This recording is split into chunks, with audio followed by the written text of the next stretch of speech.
Buen día, buenos días. Es un placer para mí acompañarles hoy en la inauguración de este Congreso Internacional sobre el Reglamento Europeo de Inteligencia Artificial. En la mesa conmigo tengo el placer de estar acompañada por José Salvador Tárrega Cervera, Director General de Transparencia y Participación, por Javier Palau Gil, Decano de la Facultad de Derecho de la Universidad de Valencia, y por Lorenzo Cotino Hueso, que es codirector del Congreso y al que me gustaría, en primer lugar, dar la palabra.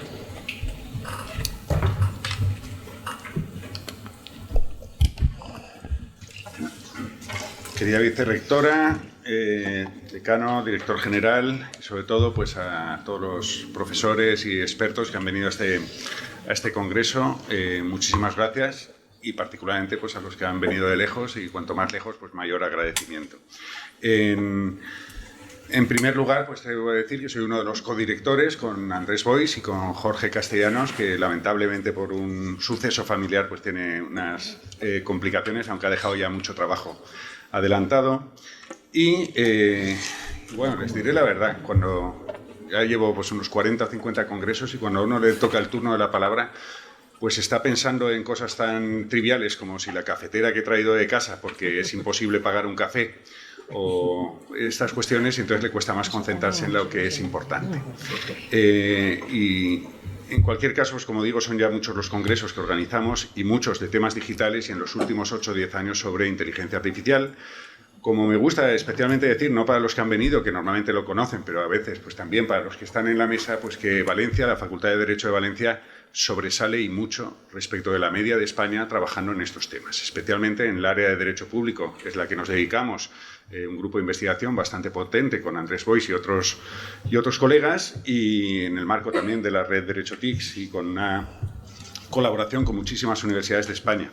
Esto pues realmente ayer le comentaba pues a buenos colegas de fuera que había que recibir como se merecían, pues que uno se arrepiente siempre de organizar un nuevo congreso, pero luego vuelve una vez más, después de haberse prometido no volverlo a hacer, vuelve, porque precisamente el ver que hay especialistas de tan alto nivel, tanto para hablar como para compartir conocimiento, pues es realmente interesante.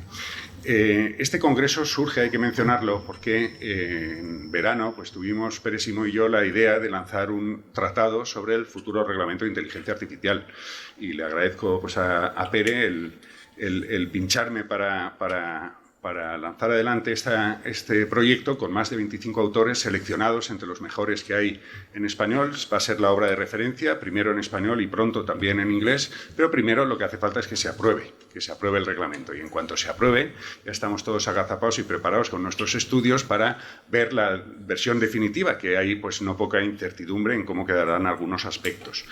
Y gracias a un proyecto del Ministerio que lidera Andrés Boix sobre prueba de concepto, por eso el subtítulo se explica mayor, las obligaciones de registro y transparencia algorítmica, que es una parte de este congreso, pues teníamos las posibilidades de invitar a esos autores y también a algunos ponentes internacionales que van a encabezar este congreso.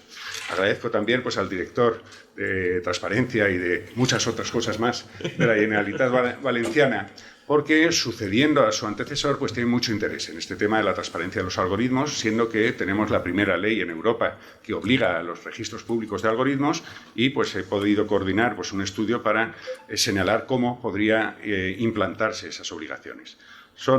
No me quiero extender, afortunadamente son muchos los éxitos y los resultados. Creo que en los últimos 12 meses hemos presentado 5 libros coordinados sobre materia de algoritmos, transparencia, derechos, y como digo, pues es muy difícil en España ver algún otro grupo de investigación que lleve un ritmo o a ese nivel académico en estas materias. Afortunadamente, pues participamos en convenios de derechos digitales con Red.es, muy probablemente pues una cátedra de la Secretaría de Estado y otras subvenciones, y lo cierto es que a veces cuando nos conceden estas subvenciones pues es un reconocimiento, pero las dificultades que luego tiene de gestionar todo esto sin apoyo administrativo realmente le hacen a uno, igual que montar estos congresos, preguntarse por qué lo hace. Pero bueno, seguiremos allí. Yo creo que quienes conceden estos proyectos saben que siempre hay personas dispuestas a hacer las cosas aunque no tengan mucha explicación, y eso es parte de la universidad, ¿verdad? La parte de que esto es una vocación Es una vocación en la que además pues, tenemos la suerte de que nos paguen. Con lo cual, pues es un placer y muchísimas gracias a todos los que he señalado y gracias, vicerrectora, por la presentación.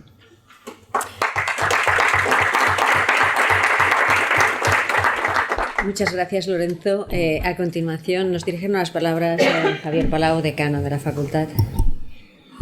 Muchas gracias, señora vicerrectora. Buen día, buenos días. Yo simplemente quería, en primer lugar, saludar en nombre de la Facultad de Derecho de la Universidad de Valencia a todos los participantes y, en especial, pues, a la señora vicerrectora de Innovación y Transferencia, que no es transparencia, pero podría serlo igualmente, de la Universidad de Valencia, y al ilustrísimo señor director general de Transparencia y Participación de la Generalitat Valenciana, mi director general, tengo que decirlo así en sentido posesivo, pero vamos, que siempre es bienvenido, en la que es su casa y en la que pasó pues muchos años.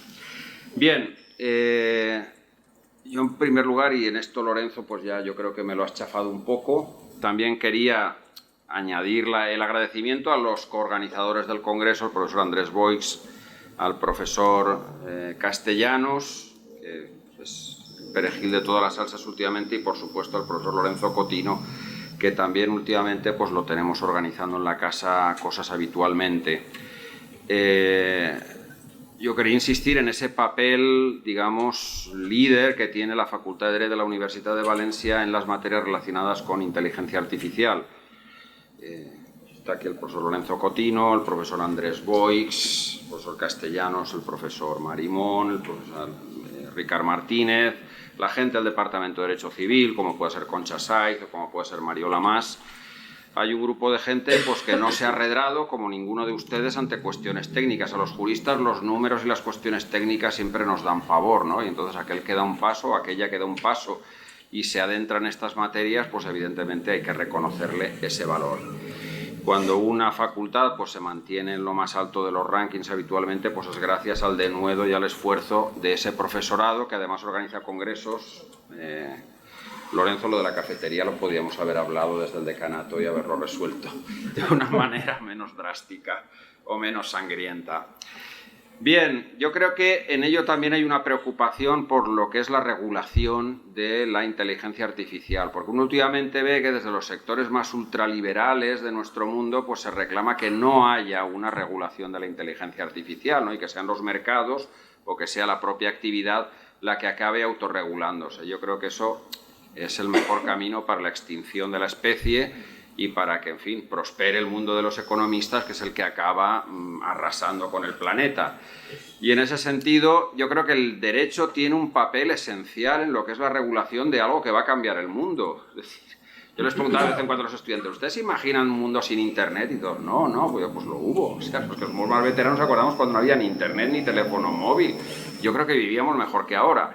Pero vamos, hay una regulación de todo ese mundo y debe haber una regulación de la inteligencia artificial en el sentido de que sea una entidad trazable, sostenible, justa, no discriminatoria. En fin, todos pensamos en determinados adjetivos que debe tener esa inteligencia artificial y que no acaba de ver uno que se materialicen. Por eso yo creo que hay que darle la bienvenida a la que seguramente será la primera ley en el mundo que regula la inteligencia artificial, que es ese reglamento que todos esperamos de las autoridades europeas.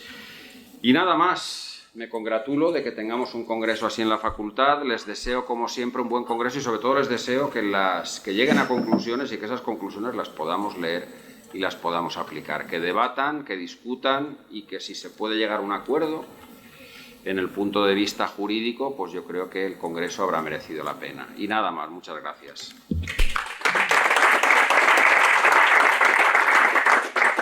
Muchas gracias, Javier. Tengo el gusto de dar la palabra al ilustrísimo señor José Tárraga, cuando quieras. Bueno, buenos días. La verdad que es un honor para mí estar aquí. Yo siempre digo que la Facultad de Derecho es mi casa. Además, esta Facultad de Derecho de Valencia. Y lo llevo a gala, ¿no? Que soy de la Universidad de Valencia, Estudi General. Que eso además marca. Y bueno, pues la verdad que las competencias que ahora tengo como director general, que son muy amplias, como ha dicho el profesor Cotino, un poco se pueden abarcar no todas, pero sí casi todas, en los conceptos de buen gobierno y de gobierno abierto, que parecen sinónimos y casi lo son, tienen muchos ámbitos de coincidencia. Desde luego tiene un origen distinto. Gobierno abierto proviene de las reivindicaciones de los años 70 contra los gobiernos británicos, en los cuales se pedían mayor transparencia y mayor participación contra un gobierno que actuaba pues, oscuramente en la toma de decisiones. Y luego lo que es el buen gobierno pues deriva de las campañas de ayuda al desarrollo que se realizaron en los años 90 y en las cuales pues, el Fondo Monetario Internacional, el Banco Mundial, Estados Unidos y otros estados que eran los que prestaban esa ayuda principalmente, sobre todo a países africanos, pues establecían la diferencia entre mal gobierno y buen gobierno y establecían una serie de criterios que determinaban de alguna forma la democraticidad de un estado para poder recibir esa ayuda y gestionarla adecuadamente. Entonces, al final, esos dos conceptos, que son prácticamente los que configuran transparencia, participación, integridad, son básicamente calidad democrática, que también es muy importante, ¿no? En la evaluación al final de la situación de cómo se encuentra cada Estado, son los que determinan un poco, digamos, toda esta filosofía que nos ha inundado y que evidentemente hasta hace muy poco no se tenía en cuenta, porque recordad, por ejemplo, que la Constitución española, cuando reconoce el derecho a la participación de los ciudadanos, en el artículo 23 lo hace de una forma muy somera. Parece que solamente está defendiendo pues el derecho a votar, ¿no? y en su caso el derecho a presentar iniciativas legislativas, que es muy importante, pero no reconoce otro tipo de participación de otros agentes, ¿no? O, por ejemplo, el artículo 109 de la Constitución, que ni siquiera reconoce el derecho, dice que la ley regulará el acceso a los registros. Entonces, mucho se ha hecho desde entonces, porque digamos que esos dos artículos han servido como una especie de base para construir todo un edificio de derechos a los ciudadanos y obligaciones recíprocas para los poderes públicos que nos han permitido pues, crear toda esta filosofía, ¿no? También el propio Tratado de la Unión Europea, precisamente con el principio de acceso que establece en su artículo 1, nos ha también obligado a seguir adelante, y todas las directivas que se han realizado en el tema, a veces sectarias y fragmentarias, pero que de alguna forma iban hacia una filosofía que ha ido inundándolo todo y que además a nivel autonómico pues ha tenido un desarrollo muy importante, porque nosotros ya cuando modificamos el Estatuto de Autonomía ya introducimos derechos a los ciudadanos de transparencia y participación y obligaciones que no existían y que tampoco nos obligaba la Constitución, y que evidentemente pues Europa sí nos obligaba, pero no de una forma clara y evidente. Entonces, como consecuencia de todo ello, al final han surgido dos leyes, que bueno, son dos leyes discutibles, que desde luego pues habrá que revisar en su momento, que es la 1/2022 de transparencia y la 4/2023 de participación, que digamos han establecido una serie de obligaciones muy importantes en estas materias, y en concreto en la que es la ley de transparencia, en el artículo 16, se establece que se tiene que aportar información sobre la relación de sistemas algorítmicos o de inteligencia artificial que tengan impacto en los procedimientos administrativos o en la prestación de los servicios públicos, con la descripción de manera comprensible de su diseño y funcionamiento, el nivel de riesgo que implican y el punto de contacto al que puede dirigirse en cada caso, de acuerdo con los principios de transparencia y explicabilidad. Evidentemente es una obligación muy compleja, una obligación que la Administración requiere de alguna forma del apoyo de los técnicos para poder llevar a cabo. Y por eso la Administración pública ha realizado un convenio con esta universidad para que le ayude a poder aplicar esta obligación, que es muy importante porque al fin y al cabo en las decisiones automatizadas de la Administración nos jugamos mucho. Las decisiones automatizadas de la Administración deciden muchas cosas y tenemos que saber si se están aplicando los criterios de igualdad que nos exige la Constitución española, porque a lo mejor esa inteligencia artificial no está teniéndolos en cuenta para obtener un mejor resultado, pero que es un resultado injusto. Por tanto, tenemos que seguir por esa vía, tenemos que seguir afianzando las obligaciones de transparencia, las obligaciones de participación, y la Dirección General está en eso y va a seguir apostando por eso. Así que muchas gracias y gracias por la invitación. Pues muchas gracias, José.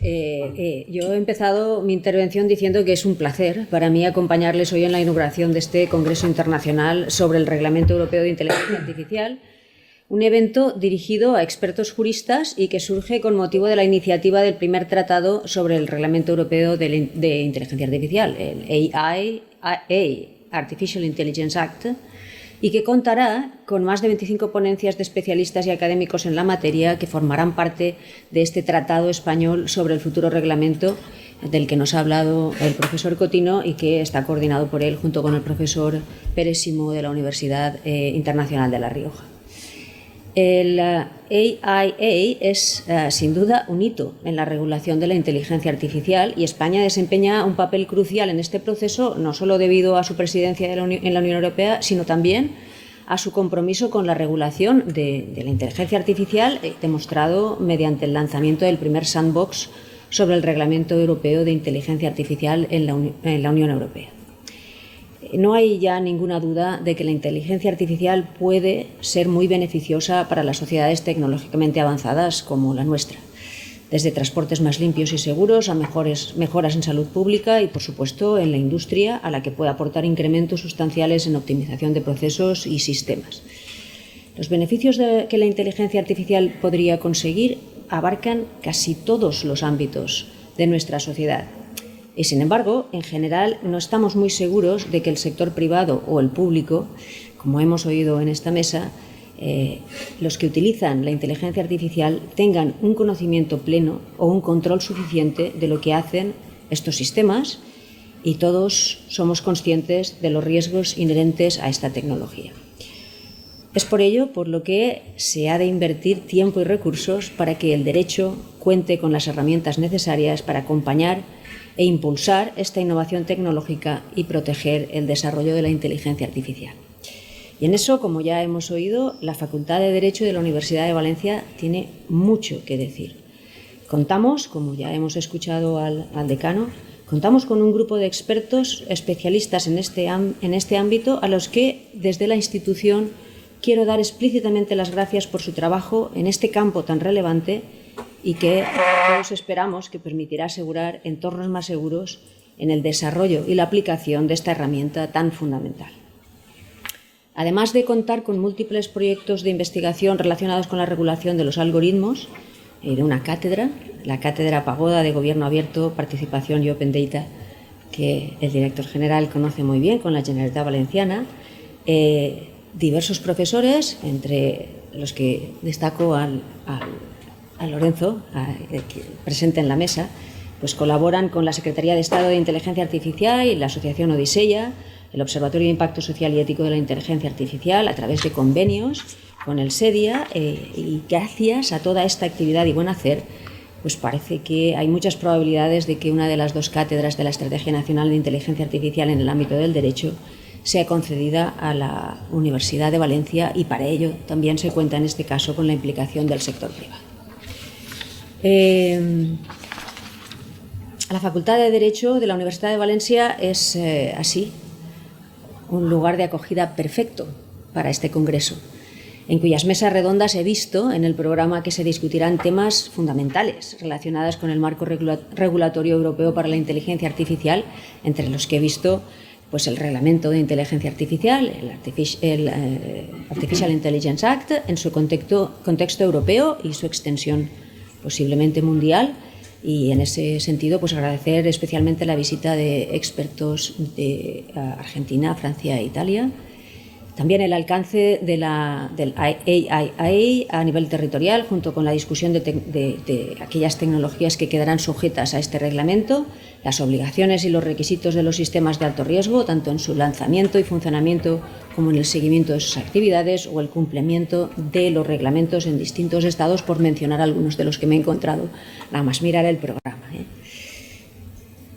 Una vez aprobado el AIA, será el primer conjunto de leyes sobre inteligencia artificial a nivel mundial.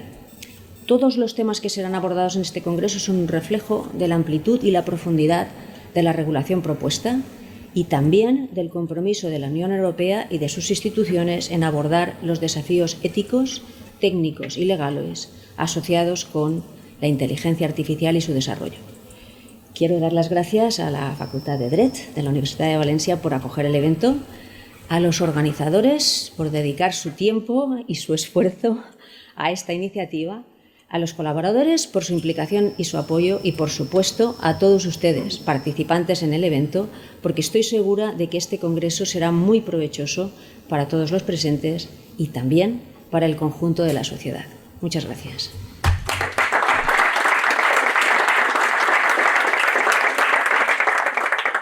Con esto damos por inaugurado el congreso y se pueden poner a trabajar.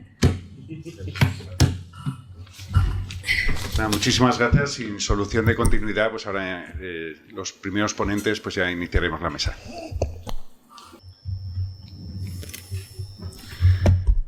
Bien, les pido disculpas porque literalmente pues me ha cazado la televisión regional, pues que, bueno, la televisión española, me imagino, a nivel regional, porque normalmente en estos eventos académicos no suelen tener especial interés, pero alguien les habrá chivado que alguna importancia tiene. Bien, esta primera mesa, que solo empezamos con 5 minutos de retraso, que para ser España no está mal, en este congreso tenemos de todo muchísimo, los mejores participantes y congresistas de nivel y los mejores congresistas, pero lo que nos falta es tiempo. Nos falta tiempo y entonces pues hay que distribuirlo muy bien. En los congresos que desde hace más de 20 años organizamos, pues siempre somos muy, muy rigurosos con el tiempo, porque eso permite que luego lo más divertido, lo más interesante, que suele ser también el debate, pues que haya algo haya oportunidad para el debate. Por eso, pues no voy a extender ya en la presentación, pero sí renuevo el agradecimiento especialmente a los miembros de esta mesa, porque han venido especialmente de lejos. Tenemos, en primer lugar, y directamente le daré la palabra a Juan Gustavo Corbalán. Juan Gustavo Corbalán, pues si estuviéramos en el otro lado del charco, pues no haría falta ni siquiera mencionar quién es, porque es extraordinariamente conocido, no solo en Argentina, sino en toda Iberoamérica, porque no solo tiene el máximo nivel académico y es conocedor del derecho y el derecho de la inteligencia artificial. No lo he traído, pero podrían tener aquí físicamente pues lo que hace un mes tuve la suerte de estar en la presentación en Buenos Aires de su Tratado de Derecho e Inteligencia Artificial Inteligencia Artificial, sus 4 tomos con Thomson Reuters, y el cual pues fue, como digo, pues un placer poder estar en esa presentación, y es la segunda edición de esa obra, pues que es una de las máximas compilaciones de conocimiento, muy buena parte de su autoría y otra pues de muchos autores abordando pues todos los temas hoy de interés. Él dirige el IALAB de Buenos Aires, en Argentina, donde combina no solo el conocimiento académico, sino algo que nos falta y mucho en España, que es la transferencia y la práctica de lo que estamos hablando, y especialmente el derecho. Él no solo conoce el derecho, sino que conoce la tecnología, pero además la está implantando. Hoy nos va a hablar, como pueden ver ustedes en el programa, se la invito para que contemple este futuro reglamento de inteligencia artificial con esa distancia que le permite verla desde otra región del mundo y al mismo tiempo con otras regulaciones internacionales. Y sin más, muchísimas gracias, Juan, y no te robo más tiempo. Gracias. Gracias. Buenos días a todos y a todas. Espero que estén muy bien. Gracias, Lorenzo. Gracias, Diana y Jacques.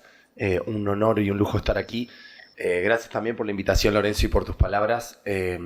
Y deberías haber traído una paella, además de café, porque ayer hice una paella gloriosa. Creo que la mejor que comí en mi vida. Pero bueno, me imagino que no vamos a hablar de eso, pero podríamos hacer un evento sobre paellas, porque allí en la Argentina no son muy buenas. Bueno, voy a tratar de resumirles un poco. Como dice Lorenzo, hace muchos tiempo nos dedicamos a estos temas y también estamos mapeando regulaciones a nivel mundial.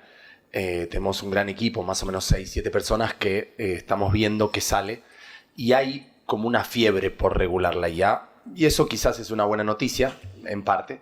Y por supuesto, la única regulación que hemos visto que es integral y que 2 países de la región de América Latina están, no diría que copiando, pero emulando en gran medida, es Europa. La Comunidad Europea hoy tiene la regulación más robusta en materia mundial que nosotros hayamos relevado hasta hace 2-3 semanas. Quería empezar con este video, que es... no es un fake, no es un video hecho por redes generativas adversariales, que es unas técnicas, se llaman GAN, que es una de las famosas IA generativas o técnicas, sino que está mejorado, masterizado. ¿Por qué es importante este video? Porque esto es una calle en San Francisco en 1906. Fíjense, una bicicleta un automóvil, un tranvía, todos se cruzan, ¿sí? Personas transeúntes, el auto que se cruza, la tracción a sangre, digamos, la movilidad más famosa de toda la humanidad hasta el siglo XIX. Y fíjense el policía, ahí pasa, caminando, muy pancho, digamos, en Latinoamérica. Y ahí está el niño y el carruaje que le cruza por delante. En retrospectiva, esta calle creo que viola todos los artículos de una ley de tránsito de cualquier país del mundo. No hay, digamos, es tan masiva la violación de derechos, tan masiva. Lo que pasa es que hoy lo vemos luego de casi 120 años. Nos parece que esta calle, en donde, fíjense que está pasando algo muy similar conceptualmente, hay muchas tecnologías, todas se solapan, cada uno está en su tecnología y no sabe muy bien cómo va a evolucionar el resto. Digamos, quien estaba en el carruaje dice, ¿qué va a pasar conmigo? Bueno, fue muy obvio lo que pasó con los carruajes. No se tomaron un carruaje para venir hasta aquí. Sin embargo, la bicicleta, que parecía que quizás iba a desaparecer, fue resignificada en el siglo XXI a través de las bicisendas y las ciudades inteligentes. Y el tranvía ya no está arriba, está algo parecido abajo. Esto nos deja 2 o 3 enseñanzas. Primero, en retrospectiva, solemos alarmarnos de lo que pasa con las tecnologías. Hoy, si vemos documentales de Netflix respecto de lo que pasó en Internet, en los primeros años de Internet, no podemos creer lo que pasaba. Sigue pasando, pero pasaba a gran escala. Segunda enseñanza, no sabemos muy bien cómo van a evolucionar las tecnologías. Suele ser paradójico y a veces asimétrico. Esa es una palabra muy importante. Porque conviven entre sí y las realidades, esto pasa mucho en Latinoamérica, se convive mucho con realidades muy asimétricas en materia de desarrollo tecnológico. Entonces es muy difícil que la nueva tecnología sea vista o bien o como progreso o sea vista como algo beneficioso o si no, como pasó con la ley de bandera roja en Europa, es prohibida por la regulación o regulada, sobreregulada y sobre esa base muchas personas dicen no mates a la tecnología. Es lo que decían los dueños de los fabricantes de autos con una ley que se llamaba ley de bandera roja que hacía que una persona tuviese que estar moviendo una bandera delante del vehículo para que el vehículo no pueda ir a más de 8 kilómetros por hora. Durante 30 años rigió esta ley, ¿sí? Y es obvio que hoy sería totalmente contraintuitiva esta ley, ¿sí? Que se desarrolló en Londres. Dicho esto, digo, por eso es muy importante entender esto en términos retrospectivos, porque no es la primera vez que no sabemos cómo regular muy bien una tecnología y a su vez no es la primera vez que muchas personas van a decir está sobreregulada la tecnología o está poco regulada. Es decir, esas tensiones son las que están viviendo hoy los países a nivel internacional. Nosotros, esto salió en la OCDE, más o menos ahí, en ese momento, ya ahora hay muchas más, había 366 regulaciones emergentes de diferentes categorías, algunas iniciativas del sector privado, otras de la sociedad civil, otras de los gobiernos.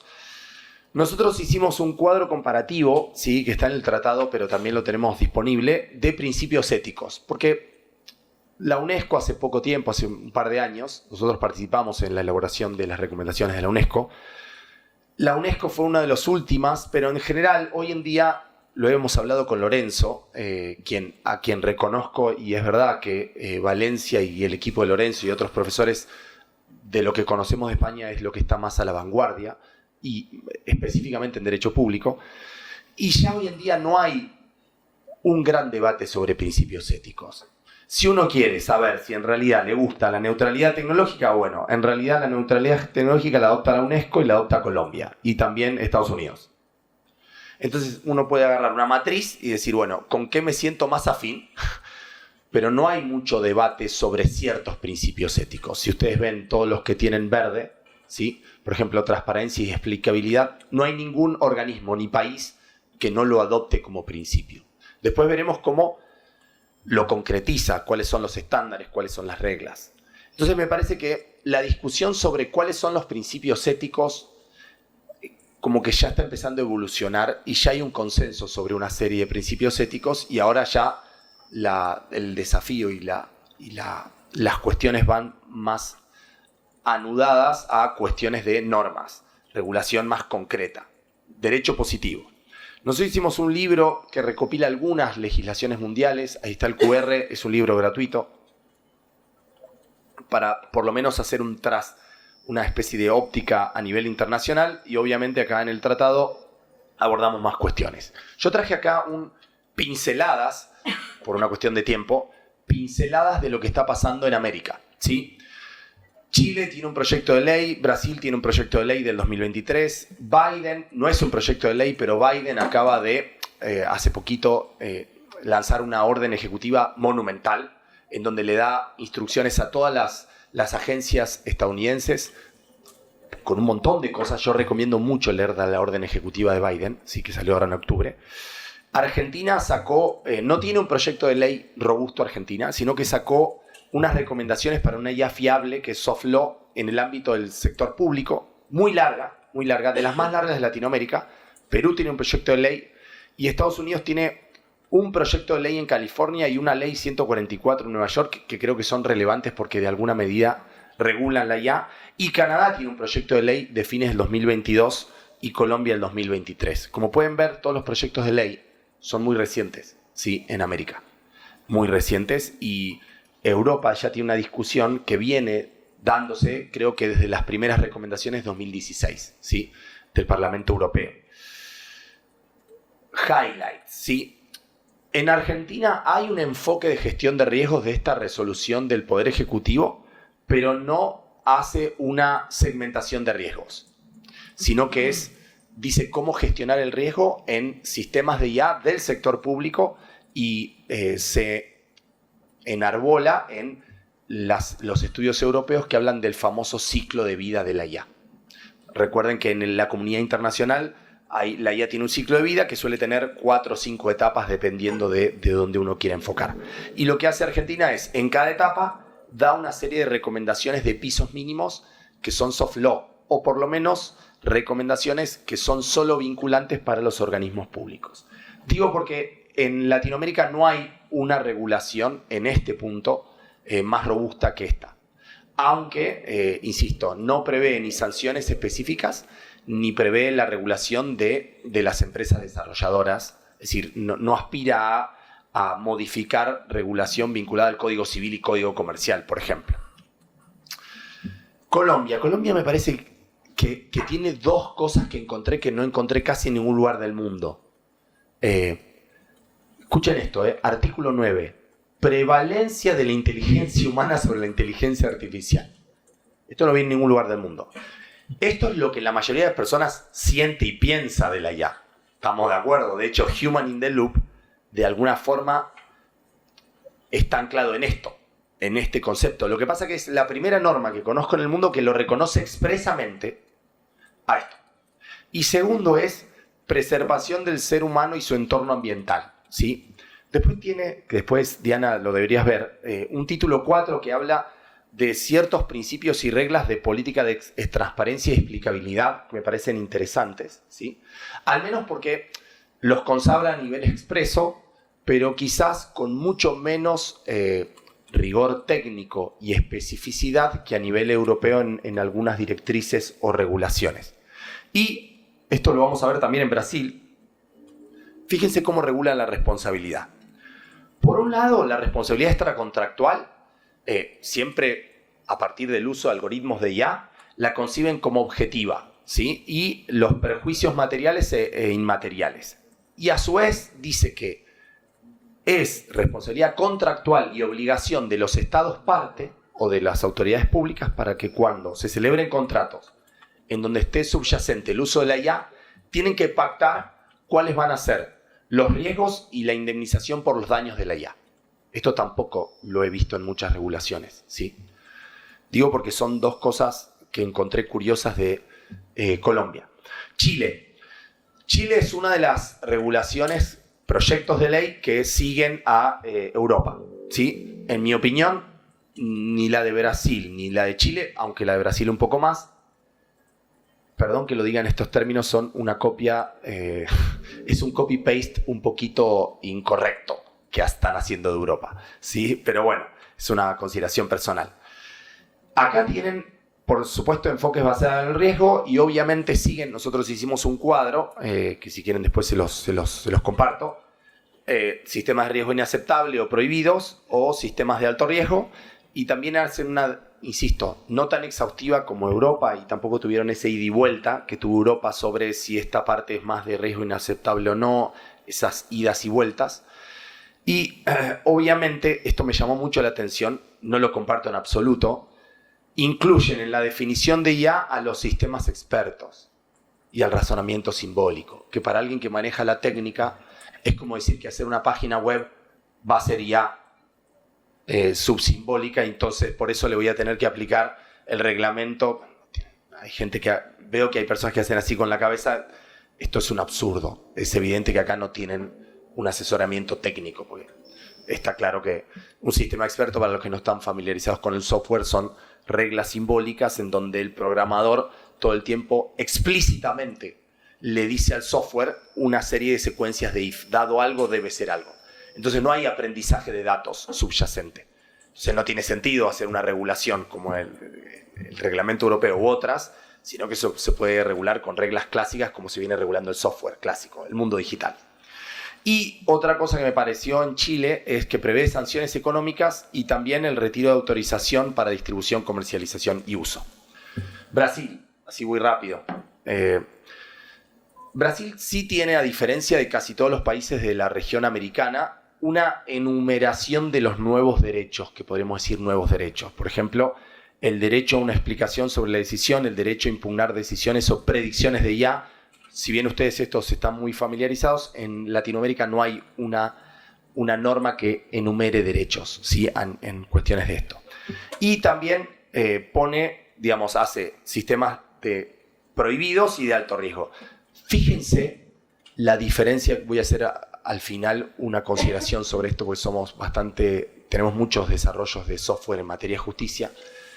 Fíjense que acá, en vez de hacer como Europa, que habla de ciertos, algunos, no todos los sistemas de IA en justicia, Brasil, por eso digo que es una copia deficiente, dice administración de justicia, punto.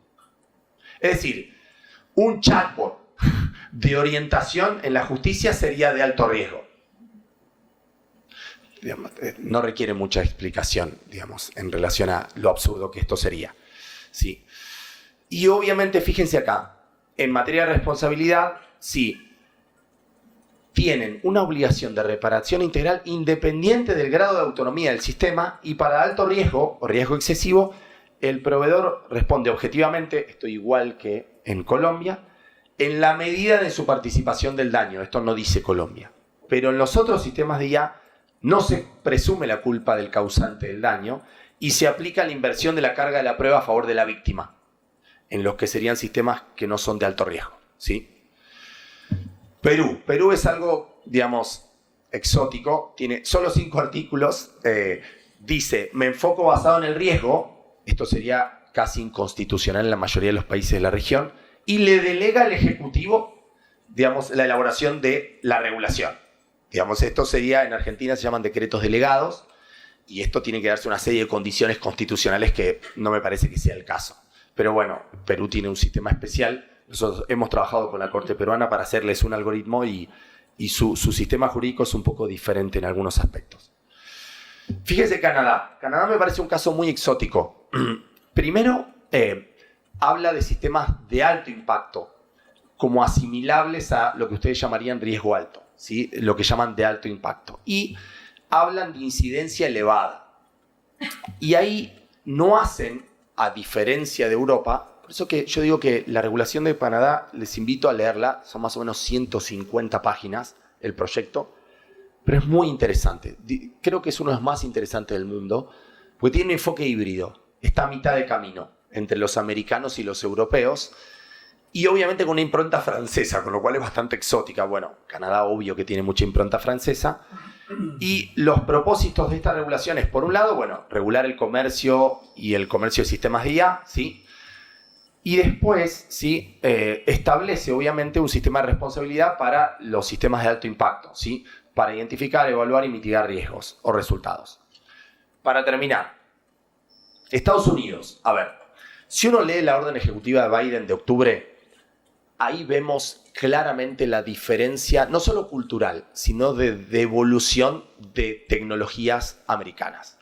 Está claro que para los americanos la decisión algorítmica ya está arraigada en su cultura.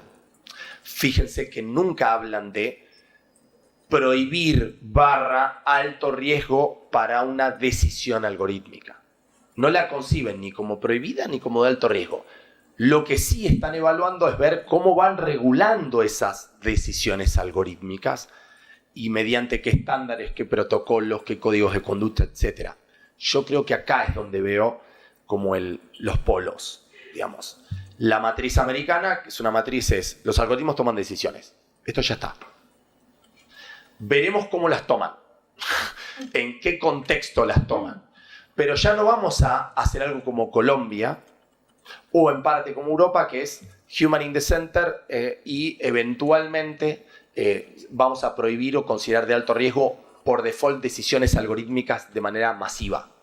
Eso no lo hacen. De hecho, en la orden de Biden, esperen que la pongo acá, ¿sí?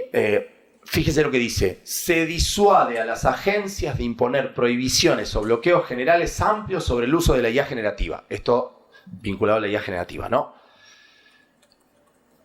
Y esto es otra cosa que me llamó la atención, que esto sí yo creo que deberíamos hacerlo en todos los países del mundo, que es tener un director de IA en cada organización pública. Yo esto lo comparto plenamente. Así como en el siglo XX no había direcciones de recursos humanos en 1906, ni 8, ni 10, las direcciones de recursos humanos empezaron a ser, digamos, relevantes porque había que gestionar los recursos humanos. Era una obviedad. Como ahora hay que gestionar algoritmos a gran escala, además de recursos humanos, yo no creo que alcance con directores de datos, pues van a tener competencias diferentes. Y disiento con esa asimilación a datos e IA que suele hacerse. Diciendo profundamente en eso, porque no es lo mismo regular algoritmos y técnicas de Deep Learning y Machine Learning, lo que están evolucionando, ¿no? Los Transformers y cómo están evolucionando los Transformers con los datos, que es una cuestión mucho más amplia. Y obviamente manda a crear juntas de gobernancia de inteligencia artificial internas, que esto me parece muy importante en Estados Unidos.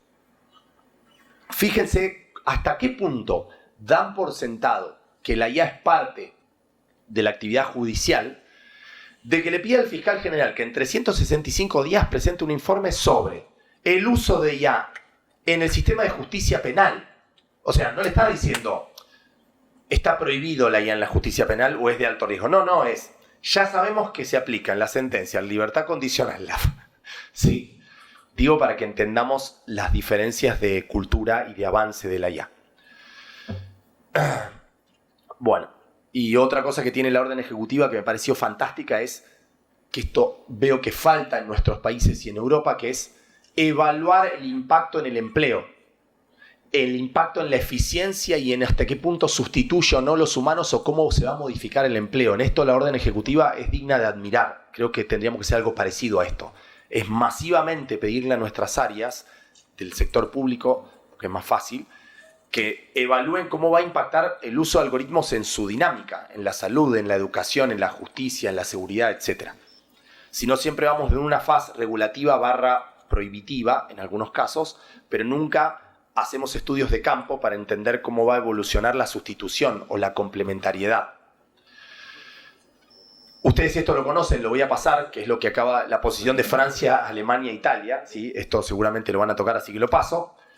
El caso chino me parece algo increíble.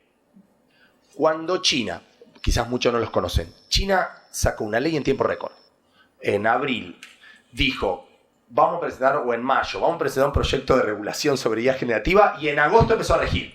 Esas son las diferencias entre la sociedad china y la occidental, ¿no? Si uno lee las medidas de IA generativa que entraron en vigencia el 15 de agosto, dice, no, yo me confundí de país. No puede ser China esto. Les recomiendo que la lean, porque parece europea. Les soy sincero, es más, hay cosas que fíjense lo que hicieron los chinos. el 11 de octubre ya establecieron para la gente técnica criterios sobre cuándo prohibir que una fuente de datos entrene IA generativa y brinda métricas sobre el número exacto de palabras claves y preguntas de muestra para probar un modelo. Una locura. O sea, China, si me preguntan a mí, es el país más avanzado, es una paradoja inconmensurable, sobre cómo detectar o cómo poner reglas para eventualmente decirle estás en infracción. Son las métricas más avanzadas que tiene China. De hecho, Estados Unidos también tiene algunas métricas, que yo las pasé, que me parece que debiéramos ir al mundo occidental a unas métricas concretas, si no es muy difícil calcular o estimar algunas cuestiones. Bueno, me paso a Japón y solamente termino con India, que dice que no plantea regular la inteligencia artificial como un caso paradigmático. Sin embargo, hace 3 días, cuando se dieron cuenta de lo que eran las deepfake, dijeron, bueno, vamos a pensar en una regulación para las deepfake. Pero hace 3-4 meses habían dicho que como no querían frenar la innovación, no iban a regularla ya. Con esto termino. Nosotros, cuando hicimos Prometea, ¿sí? Se lo mostramos a Diana en 2018, no me voy a olvidar más, en el Tribunal de Lombardía. Y fuimos al Consejo de Estado francés y lo mostramos en Francia, con lo que significa el Consejo de Estado francés. Uno tenía un expediente de papel, le hablaba al celular 665. y te hacía el dictamen, ¿sí? Que en 2017 esto era como traer que baje, digamos. La gente miraba y decía, ¿cómo es esto? ¿Por qué? Etcétera. Usamos técnicas, Machine Learning clásico, bolsa de palabras, Topic Model. Y después nos fuimos a Colombia y ahí hicimos un sistema, ¿sí? Que se llama Pretoria, que lo pueden googlear porque se hizo bastante conocido en Latinoamérica, que detecta acciones de salud y prioriza cuáles serían las más relevantes en función de su vulnerabilidad. Ahora estamos haciendo otros, estamos con Perú, con la Corte Interamericana y con la Comisión Interamericana. ¿Pero por qué les quería decir esto? Porque me parece que el punto, que si quieren lo podemos reflexionar en las preguntas después, o cuando hagamos el ida y vuelta, yo creo que hay que pensar muy bien cómo regularla ya en la justicia. Y ahí sí creo que la matriz cultural y las realidades de cada país van a tener que imperar. Porque, por ejemplo, en Latinoamérica, la deuda más grande que tiene la justicia es con la celeridad. Todos los ciudadanos de la región latinoamericana dicen la justicia tiene que ser más rápida. Con lo cual no hay un problema de calidad, porque no llega a la justicia. O sea, uno podría decir, viene en mala calidad cuando llega. Y estamos hablando no de justicia penal, que ahí sí hay. Estamos hablando de juicios para ejecutar un pagaré, un cheque, para cobrar un alquiler, para discutir un contrato de una locación que tardan 2-5 años.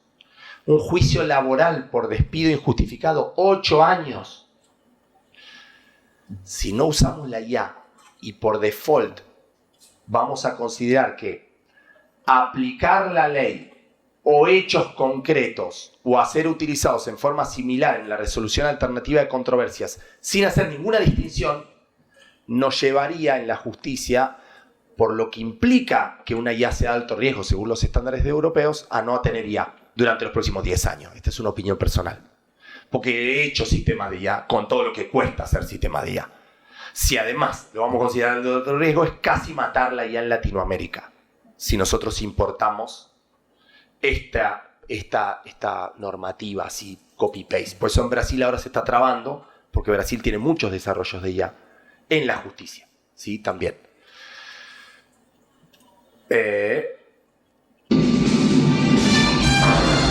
Esperen, porque me encanta el DeLorean.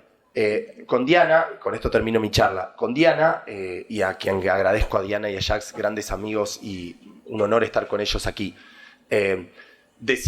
Hablamos de, en Latinoamérica, y suele pasar a ustedes, de que muchas personas dicen, el futuro está llegando. Vieron que esa palabra es, el futuro está llegando. Para nosotros, la palabra el futuro llegó, ya quedó vieja.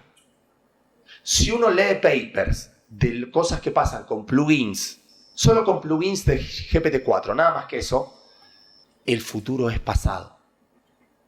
De hecho, ese es como el lema que estamos teniendo ahora en el laboratorio. Lo que a uno le parece futuro, en realidad es pasado. Pues ya es obsoleta esa técnica de IA para hacer tal cosa. Entonces, si la frase el futuro es pasado podría utilizarse, entonces es como estar en el DeLorean. ¿Se acuerdan, no? No sabemos dónde estamos yendo, futuro pasado, así que terminaría así. Gracias por escuchar.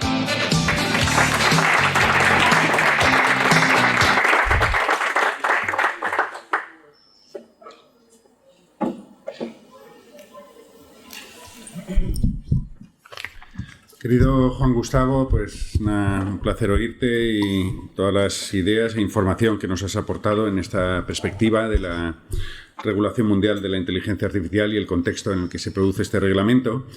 Y les invito a todos ustedes a curiosear las cosas que hacen en el IA Lab, porque estamos a años luz de las cosas, no solo lo que se está haciendo en España, sino en el resto de Europa en el ámbito administrativo del sector público, que aunque tenemos muchísimos proyectos, muchísimos usos, más de 640 están detectados en la Unión Europea, pero pocos del nivel que ahí se están implantando. Bien, la siguiente intervención corre a cargo de otro buen colega y amigo. En este caso es Jacques Sila. Jacques Sila es catedrático honorario de Derecho Público y Europeo de las Universidades París I, Panteón-Sorbona y de la Universidad de Pavía. Es uno de los profesores de Derecho Público Europeo más conocidos en toda la Unión Europea, en múltiples áreas, y hoy pues tenemos la suerte de que en el ámbito de la inteligencia artificial pues nos va a hacer una aproximación hacia, digamos, la cara B de la regulación europea de la inteligencia artificial, que desde principios de este año, más o menos en primavera, pues nos desayunamos con que había un primer borrador de un convenio desde el Consejo de Europa. Desde el Consejo de Europa, con un texto pues ya más firme desde septiembre, pero todo esto nos lo va a introducir él con la ponencia llamada La regulación de la inteligencia artificial desde el Consejo de Europa. Jacques, igual que Diana, vienen desde Alemania, donde están realizando una estancia de investigación. Muchísimas gracias, Jacques. Cuando quieras. Muchas gracias, Lorenzo. Estimados colegas, señores y señores, gracias por la invitación. ¿Por qué hablar del Consejo de Europa cuando se trata de un proyecto de la Comisión Europea? Es decir, del Consejo de Europa, 46 Estados miembros desde un año, porque Rusia no es más miembro. Cuando hablamos de un reglamento para 27 Estados. Una de las razones es que, como ya subraya Juan Corbalán, hay una competición sobre quién va a ser el primero a hacer una regulación, que parece un juego, pero es verdad que con la rapidez de evolución de la inteligencia artificial hay no solo razones de publicidad, hay también razones de fondo. Como indicaba Lorenzo Coutinho, hay un borrador ahora de convenio del Consejo de Europa sobre inteligencia artificial, y en mi charla voy a examinar dos aspectos. Una es, ¿qué es este borrador? En pocas palabras, ¿cuál es el contenido de este borrador? Y la segunda, que es un problema muy jurídico, es tentar una comparación tras un convenio del Consejo de Europa de un lado y un reglamento de la Unión Europea de otro lado, cuáles son los ventajas y los desventajas de ese instrumento jurídico. Porque creo que hay muchas cosas no claras sobre el lado del reglamento de la Unión Europea que explican muchas críticas y dudas sobre el contenido del reglamento. Bueno, el borrador de convenio es una cosa muy reciente, porque es en el 2019 que se creó por primera vez un comité ad hoc sobre inteligencia artificial, conocido como CAJAI, que después de 2 años, el diciembre del 2021, produjo un documento final para el Consejo de Ministros del Consejo Europeo. Es decir, en práctica, los embajadores en Estrasburgo de los 46 Estados miembros. Y el Consejo confirmó la utilidad de hacer algo porque hay ahora no un comité ad hoc, pero un comité permanente sobre inteligencia artificial. Interesante para mí es que en el comité directivo de este comité hay un diplomático suizo que es también en el oficio de comunicaciones del Ministerio Federal Suizo de Medio Ambiente, Transportes y Comunicaciones. Es un poco parecido con, me parece, el gobierno de la Generalitat aquí, que tenemos un ministro que hace muchas cosas. Pero más interesante, pero no en ese tema, en este comité hay 3 juristas, por lo menos. Hay un colega que puede ser, algunos de vosotros conocen, Mario Hernández Ramos, que es, me parece, catedrático de Derecho Constitucional en la Complutense. Y hay 2 otros, es decir, un tal Marco Bellezza, que es un apellido muy bonito, que es un abogado de Infratel, que es una sociedad in-house del Ministerio Italiano del Desarrollo Económico, es decir, del Ministerio de Economía. Y una otra jurista, una tal Peggy Valque, que es catedrático de Derecho Penal. Y es una cosa que es útil subrayar, porque en los comités de la Unión Europea, al inicio, los únicos juristas que se ven fueron, con mucho respeto, filósofos del derecho, que es una cosa que no es exactamente la misma cosa del contenido técnico del derecho. Bueno, ese año, el 7 de julio, este comité decidió adoptar el borrador 0 sobre inteligencia artificial, derechos humanos, democracia y Estado de Derecho. El objeto y la finalidad de este convenio estará, y cito, establecer principios y obligaciones para garantizar el diseño, desarrollo, la utilización y el desmantelamiento de los sistemas de inteligencia artificial, que sean estos plenamente compatibles con el respeto de la dignidad humana y la autonomía individual, los derechos humanos y las libertades fundamentales, el funcionamiento de la democracia y el respeto del Estado de Derecho, que es una definición de la finalidad muy más amplia que, voy a explicar por qué, que el reglamento de la Unión Europea. El ámbito de aplicación de este borrador de convenio es que se aplicará a todos los elementos, diseño, desarrollo, etcétera, que puedan interferir con los derechos humanos, etcétera. Entonces, una repetición. Más interesante, dice un párrafo 2 del artículo 2, el convenio no se aplicará a las actividades de investigación y de desarrollo a menos que los sistemas se ensayen o utilicen de forma que puedan interferir en los derechos humanos. Es una redacción un poco extraña, pero interesante y también muy diversa de la redacción del reglamento de la Unión Europea. Per cuanto a las disposiciones sustantivas, es pequeño, hay 4 capítulos. Uno sobre las obligaciones generales, con un artículo sobre el respeto de derechos humanos y libertades fundamentales, un artículo sobre integridad de los procesos democráticos y respeto del Estado de Derecho, y un capítulo 3, un poco más desarrollado, que se refiere a los principios para el diseño, etcétera, etcétera.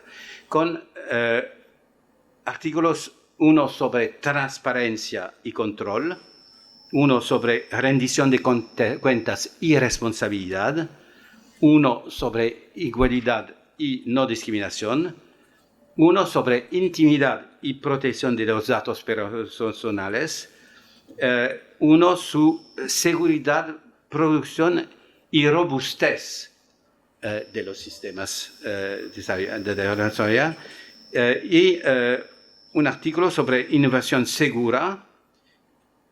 Esto es el capítulo más amplio, 3 sobre los principios. Después un capítulo 4 dedicado a las garantías procesales y a la evaluación. Tiene 2 artículos sobre garantías. De un lado, un artículo sobre evaluación y mitigación de riesgos e impactos negativos, y uno sobre el marco de gestión e impactos de los sistemas, y un último artículo que me parece muy interesante, no por el contenido, pero por ser en el borrador de contenido, formación. Es decir, la idea que hay que hacer algo sobre la formación. A modo de ejemplo, cito el artículo 15 sobre el marco de gestión, que dice, entre otras, cada país adoptará medidas para identificar, evaluar, prevenir y mitigar los riesgos e impactos sobre los derechos humanos, etcétera, etcétera. Estas medidas tendrán en cuenta el enfoque basado en el riesgo, y hay muchas precisiones sobre esto. Contendrán requisitos adecuados que tengan debidamente en cuenta el contexto y el uso previsto. Tengan en cuenta la gravedad, la duración y la reversibilidad de los posibles riesgos e impactos negativos. Tener en cuenta el punto de vista de todas las partes interesadas, pertinentes, incluidas aquellos cuyos derechos podrían verse potencialmente afectados. Es decir, un obligo de consultación muy amplio, se puede pedir si es compatible con la rapidez de desarrollo, pero es otra pregunta. Exigir el registro, seguimiento y tratamiento de los impactos negativos resultantes de la utilización de sistemas de IA. Garantir que los procesos de gestión de riesgo e impactos se lleven a cabo de forma interactiva. Exigir que los procesos de gestión estén debidamente documentados. Exigir, en su caso, la publicación de información relativa a los esfuerzos para identificar, evaluar, mitigar y prevenir los riesgos negativos. Y último, en este artículo sobre gestión, exigir la aplicación de medidas de prevención y mitigación suficientes para los riesgos e impactos negativos identificados, incluido, en su caso, el requisito de sistemas antes de su primer uso.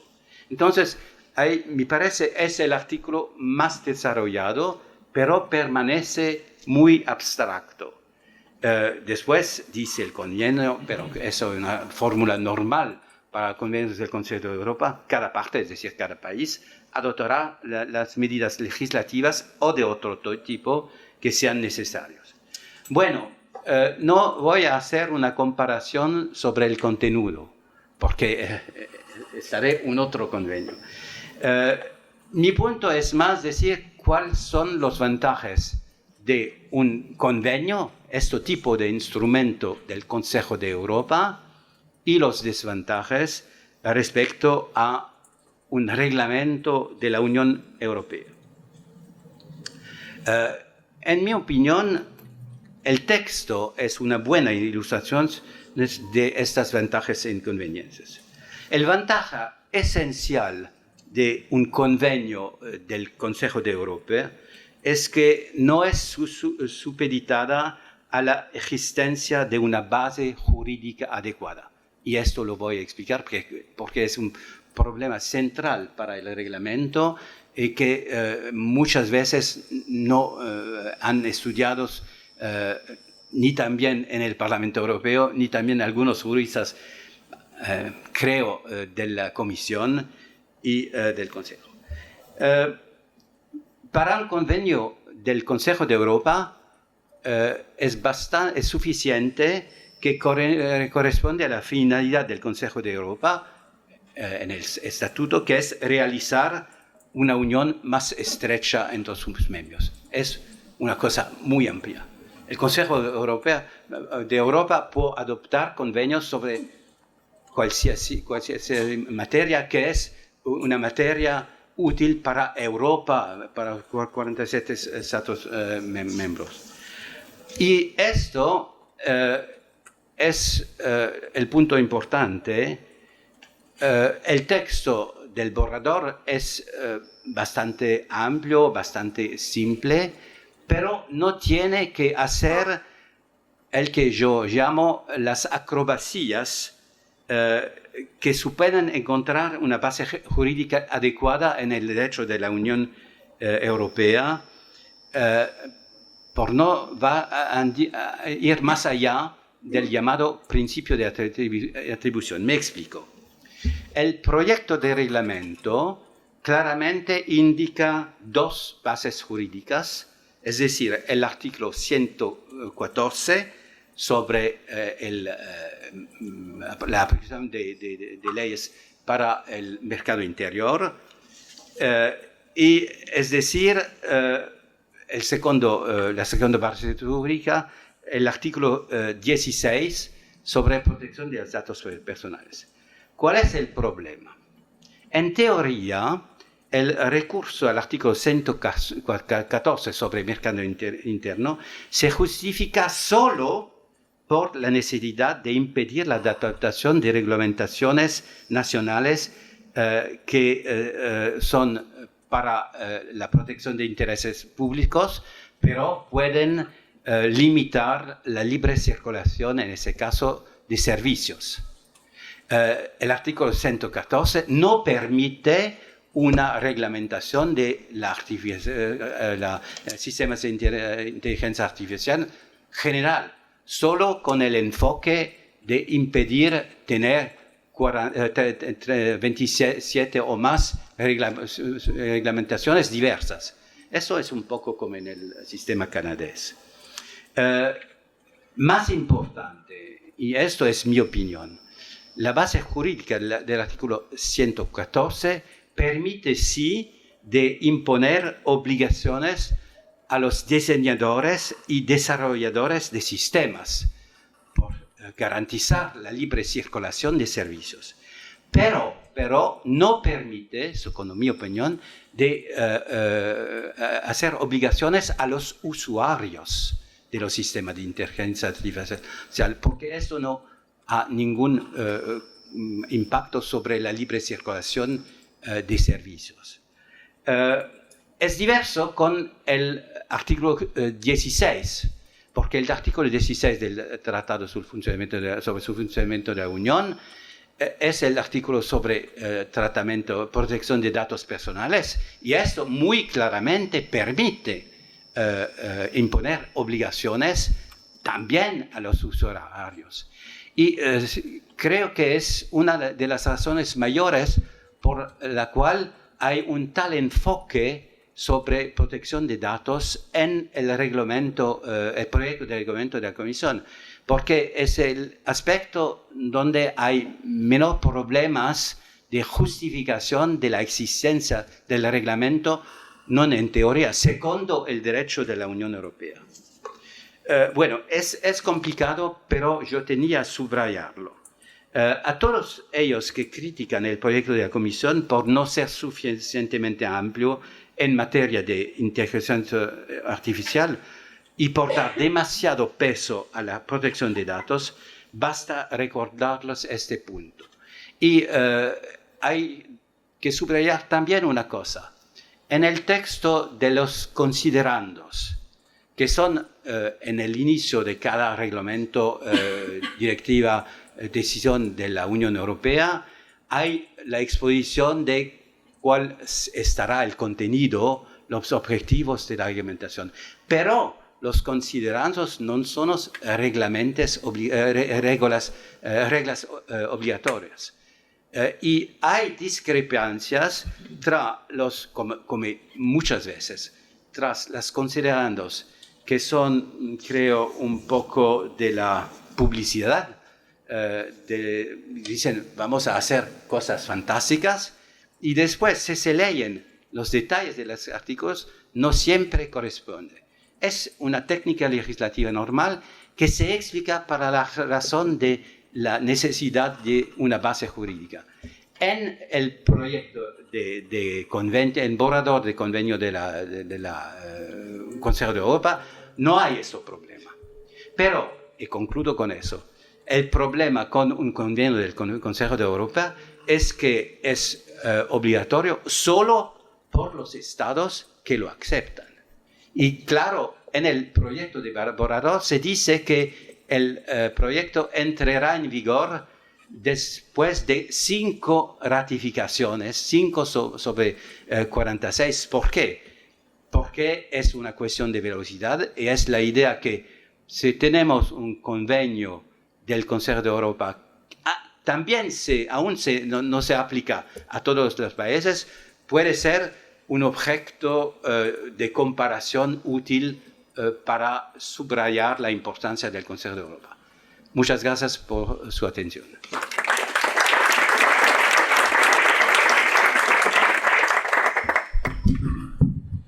Muchísimas gracias, Jacques. Jacques es francés, es italiano, pero como pueden ver ustedes parece alemán porque es absolutamente escrupuloso, no solo en su contenido, sino en el ajustarse al tiempo asignado. He aprendido mucho, y para el debate que siempre nos gusta que haya, pues he apuntado algunas cuestiones que, si no hay otras preguntas, ya le formularé.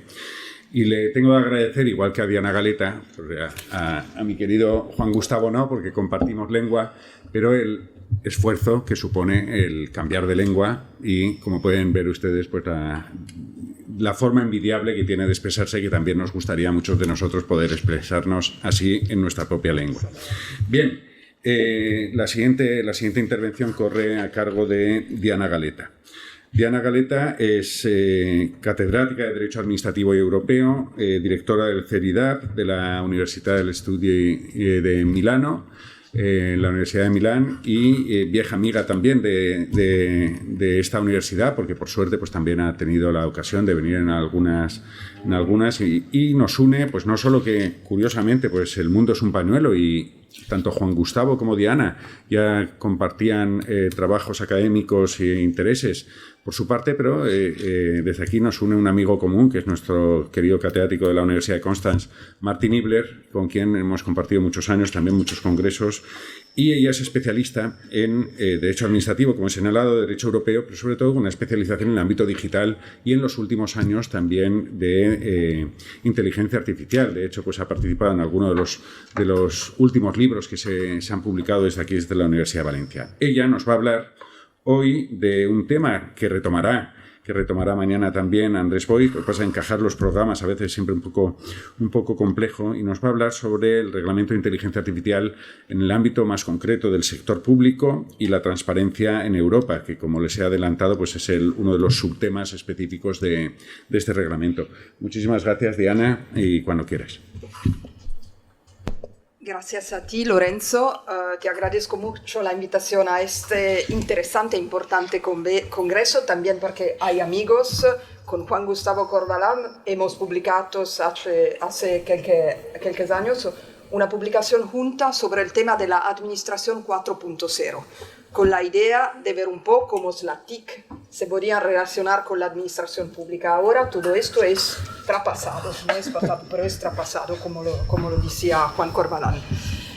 Tengo pero también que decir que no me resulta nada fácil hablar de la propuesta de reglamento de la Unión Europea en relación con el utilizo de los sistemas de inteligencia artificial en el sector público, y sobre todo de su relación con el tema de la transparencia. Empiezo para decir que la propuesta de reglamento se propone, lo sabemos nosotros que la hemos leída, se propone de prohibir que las autoridades públicas realicen calificación social basada en AI con fines generales y también, y salvo excepciones muy limitadas, de prohibir el uso de sistemas de identificación biométrica remótica en tiempo real en espacios de acceso público con fines de aplicación de la ley. Es un enfoque totalmente diferente en general de los Estados Unidos de América, como nos ha explicado Juan Corbalán. La idea aquí es intentar de prohibir algo, de prohibir utilizaciones o de reglamentar utilizaciones. Pero estas dos propuestas de prohibir que vengo de mencionar se basan los dos en el artículo 16 del Tratado sobre el Funcionamiento de la Unión Europea y entonces usan la base jurídica relativa a la protección de los datos personales. Es muy importante de tenerlo en mente, como se dice, de ser consciente de esos. Me doy cuenta de que es bastante difícil de entender, sin ser un experto del derecho de la Unión Europea, cuáles son verdaderas obligaciones jurídicas y cuáles solamente declaraciones contenidos en las exposiciones de motivos o considerando que preceden la norma del reglamento. Jacques Siller la ha dicho. En realidad, para mí, es mi opinión personal, evidentemente, las dos normas que vengo de mencionar, entonces las dos prohibiciones que vengo de mencionar, son casi todo lo que se puede imponer como obligación directa, porque no tenemos que olvidar que más allá de la protección de los datos personales, falta una base jurídica para normar la manera donde se organizarán las administraciones públicas y también para normar los procedimientos que utilizan o utilizarán para adoptar sus decisiones. Me refiero a las administraciones de los Estados miembros, evidentemente. Por lo contrario, no tenemos que olvidarlo, hay un principio clave en el derecho de la Unión Europea que se llama principio de autonomía institucional. Este principio hace que los Estados miembros no pueden estar vinculados en cómo organizan las actividades de las administraciones públicas nacionales y se aplica también en relación a cómo las administraciones públicas se organizan o se organizarán para utilizar o no sistemas de inteligencia artificial para llevar a cabo sus actividades. Entonces, salvo la conformación meramente indirecta, tengo que decirlo, que es la consecuencia de normas de derecho sustancial relativas al arreglo del mercado interno, la situación es esta que vengo de explicar. Es decir, que a pesar del hecho que el artículo 2 de la propuesta de reglamento declara que se aplicará a los proveedores que introduzcan en el mercado o pongan en servicio sistemas bla bla bla, y a los usuarios de sistemas de AI que se encuentran en la Unión, falta en derecho de la Unión Europea una base jurídica para adoptar normas generales sobre el uso de sistemas de inteligencia artificial para las administraciones públicas de los Estados miembros. Es mi premisa, pero tenía que decirlo claramente. Diversamente vamos a tener un sueño que pero no corresponde a la realidad. Es claro. De hecho, la idea que está declarada está en la exposición de motivos del reglamento, ¿no? En las normas, el párrafo 3.1, de que sea necesario incluir en la propuesta de la ley de AI instrucciones sobre cómo garantizar el cumplimiento de los requisitos de transparencia e información para evitar prácticas contradictorias de los Estados miembros. Se refiere, de hecho, a las prácticas contradictorias que podrían afectar al mercado único, nada más. Entonces, estas normas afectarán la manera de desarrollar los procedimientos administrativos de las administraciones públicas únicamente de una manera residual. Eso es el hecho. Y esto a pesar del hecho de que, como todos lo sabemos aquí, el uso de sistemas de inteligencia artificial ya ahora tiene un impacto tan importante dentro de los procedimientos administrativos. Juan, esta idea que no queremos utilizarlo, no se habla de utilizarlos, pero las administraciones públicas la utilizan y cómo, ya, ahora, hoy. Entonces, el problema es que esta utilización de sistemas de inteligencia artificial, utilizo una expresión atécnica, como decimos, porque sabemos de qué hablamos, afecta tanto la profundidad como la calidad del análisis de la información que las administraciones públicas utilizan para tomar sus decisiones. La inteligencia artificial ya ahora en las administraciones de los Estados miembros se emplea en las administraciones tributarias, muchísimos, en la administración de prestaciones de seguridad social, para el control del tráfico, etc. Además, se prevé en los próximos años un aumento de su uso en los ámbitos regulatorios y antimonopolio. ¿Qué es la razón? La razón es que la inteligencia artificial parece ser especialmente beneficiosa en áreas donde la toma de decisiones rápidas es crucial, como la política monetaria, la supervisión bancaria, la regulación financiera, etcétera, etcétera. Se trata pero de contextos donde ya ahora normalmente la transparencia sobre el proceso decisional no es particularmente amplia, lo sabemos como profesores de derechos públicos. Y todavía son también contextos donde el uso de la inteligencia artificial en la toma de decisiones públicas puede hacer que los procesos de toma de decisiones sean más rápidos y sobre todo más basados en datos. No es poco, no es poca cosa. Antes de hablar más sobre los problemas y las necesidades de mayor transparencia, creo entonces que es importante explicar en pocas palabras cómo los procedimientos administrativos están relacionados hoy, en particular con la inteligencia artificial. Sistemas de inteligencia artificial pueden utilizarse en muchas fases de los procedimientos de toma de decisiones públicas, incluso de manera secuencial, es decir, en diferentes fases de los procedimientos administrativos. Lo que siempre es cierto es que el uso de sistemas de inteligencia artificial en varios pasos del procedimiento administrativo siempre tiene un impacto muy significativo en cómo se implementan las políticas públicas. Es eso el problema. Es decir, que no lo tiene solamente por el caso en que se trata de automatizar totalmente una decisión administrativa, la cosa de que se habla más. Por eso, para mí, una vez más es mi opinión personal, tiene muy poco sentido diferenciar entre automación completa y semi-automación. ¿A qué nos enfrentamos en los casos en que los resultados son en gran parte automatizados y es casi imposible que el funcionario público tome la decisión final de volver a verificar? A pesar de que formalmente es él que necesita, como se dice, de pulsar el botón final. En tal contexto, aunque formalmente tenemos una decisión final que está generada por un funcionario público, en realidad se trata solo de una ilusión, un efecto óptico, el trompe-l'œil de los franceses. Y aquí hay, en mi sentido, un muy evidente problema de transparencia. Pero también hay un problema de transparencia cuando el uso de algoritmos de inteligencia artificial más o menos sofisticados se limita típicamente a tareas internas o preparatorias para la adopción de la decisión final, es decir, el back office. A primera vista, la utilización de inteligencia artificial no parece alterar drásticamente los procedimientos administrativos, pero tiene siempre muchas implicaciones. Estudios de ciencias sociales y psicología indican que la toma de decisiones de los agentes humanos puede ser influenciada significativamente por los resultados del algoritmo.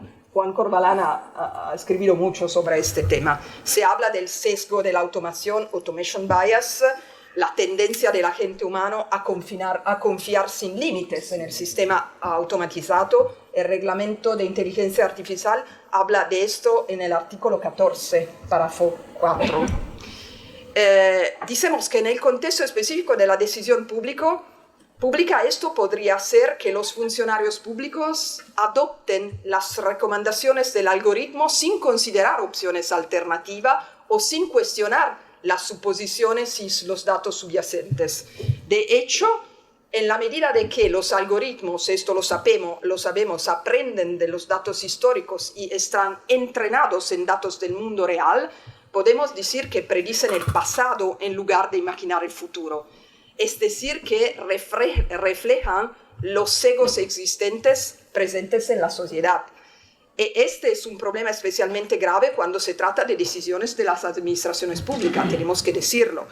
Me parece entonces crucial que los administradores públicos sean ante todo conscientes de estos, no siempre lo son, y del hecho que los procedimientos automáticos amplifiquen el efecto de tales sesgos, de modo que los sesgos pueden ser como, no sé cómo decirlo, como un componente inevitable de los algoritmos que se utilizan para tomar decisiones públicas.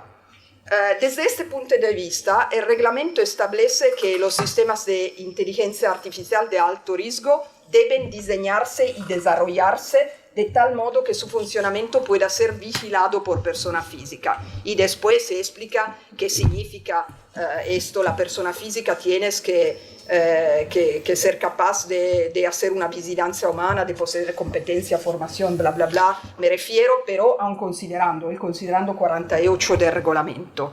En primer lugar, esto, que no es una norma, ma es un considerando, se aplicará en la medida de que se aplicará más o menos directamente a las administraciones públicas el reglamento. Entonces, tomemos al principio de mi ponencia. En todos los casos, solamente a los sistemas de inteligencia artificial de alto riesgo.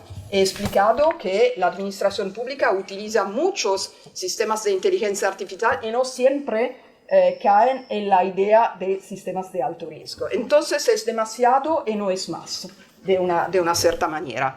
En segundo lugar, y lo sabemos casi todos aquí, los estudios recientes demuestran que un funcionario público solo se atrevería a realizar investigaciones humanas adicionales en situaciones muy excepcionales, ya que hay mucho trabajo a hacer para respaldar una conclusión diferente de la sugerida por el sistema de inteligencia artificial, y después, en cambio, son muchos los incentivos incorporados para que los funcionarios públicos humanos usen su poder discrecional en la forma sugerida por el sistema de inteligencia artificial.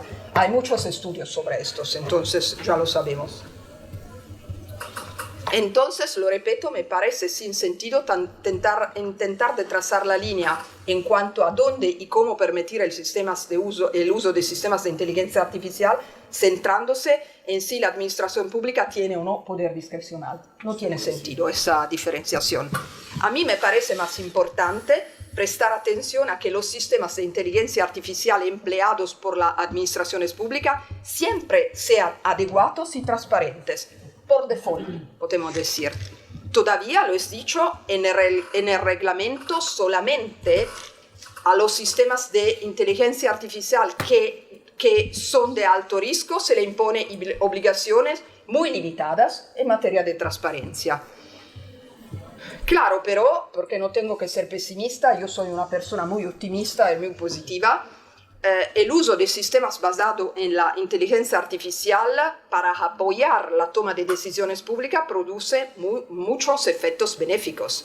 Aumenta la cantidad y la calidad del procesamiento de la información, y esto, no tenemos que olvidarlo, es muy relevante para la noción de buena administración del artículo 41 de la Carta de los Derechos Fundamentales de la Unión Europea, el derecho a una buena administración.